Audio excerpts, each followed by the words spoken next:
Hi welcome to Kavirakshi channel. இன்றைக்கி வீடியோவில் 10th maths public question paper தான் அப்லோட் பண்ணியிருக்கேன். இது 2022ல் நடந்தது. இதில் உள்ள கொஷின்ஸ் எல்லாமே போட்டு பாருங்கள். ஏன்னா இதுலேருந்து 1 or 2 சம்ஸ் வர்றதுக்கு உங்களுக்கு பாசிபிள் இருக்குது. இது மாதிரி ஓல்டு கொஷின் பேப்பர் எல்லாமே கிடைச்சா நீங்கள் எல்லாத்தையுமே போட்டு பாருங்கள். அதுலேருந்தெல்லாம் சம்ஸ் வர்றதுக்கு பாசிபிள் இருக்குது.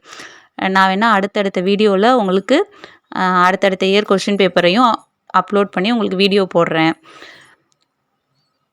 அதுக்கப்புறம் நீங்கள் எல்லாம் முடிச்சிட்டேன், ஓரளவு சிலபஸ் நான் கம்ப்ளீட் பண்ணிட்டேன், எல்லா 8 லெசனும் நான் கம்ப்ளீட் பண்ணிட்டேன் அப்படின்னு சொல்கிறவங்க இந்த சம்ஸ் எல்லாம் நீங்கள் திரும்ப ரிப்பீட்டடாக போட்டு பார்க்கும்போது உங்களுக்கு மார்க் ஸ்கோர் பண்ண ரொம்ப யூஸ்ஃபுல்லாக இருக்கும்.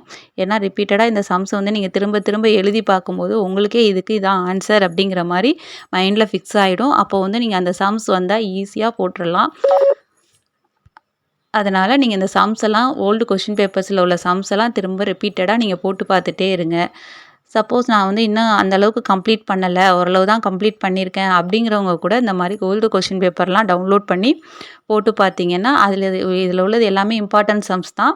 அதெல்லாம் போட்டு பார்க்கும்போது உங்களுக்கு நீங்கள் மார்க் ஸ்கோர் பண்ண யூஸ்ஃபுல்லாக இருக்கும். மேக்ஸை பொறுத்த வரைக்கும் நமக்கு ஃபார்முலாஸ் ரொம்ப இம்பார்ட்டன்ட். எல்லா ஃபார்முலாஸையுமே நல்லா தரவாக மனப்பாடம் பண்ணிக்கோங்க. இந்த ஃபார்முலா தான் இதுக்கு யூஸ் பண்ண போகிறோம், இந்த சம் வந்துச்சுன்னா இந்த ஃபார்முலா தான் அப்படிங்கிற மாதிரி மைண்டில் ஃபிக்ஸ் பண்ணிக்கோங்க.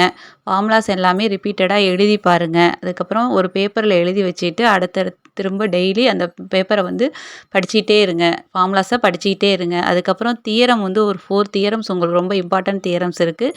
அந்த 4 தியரமையும் நல்லா எழுதி பாருங்கள். எக்ஸாமில் சம் போடும்போது ஓவர் ரைட் பண்ணாதீங்க, அடித்தல் திருத்தலோடு எழுதாதீங்க, தெளிவாக எழுதுங்க. அதுக்கப்புறம் ஃபார்முலாஸ்லாம் சம்ஸில் யூஸ் பண்ணும்போது நீங்கள் அந்த ஃபார்முலாவை எழுதுனீங்க அப்படின்னா அதை அண்டர்லைன் பண்ணியோ இல்லை ஒரு பாக்ஸ் போட்டோ காமிங்க.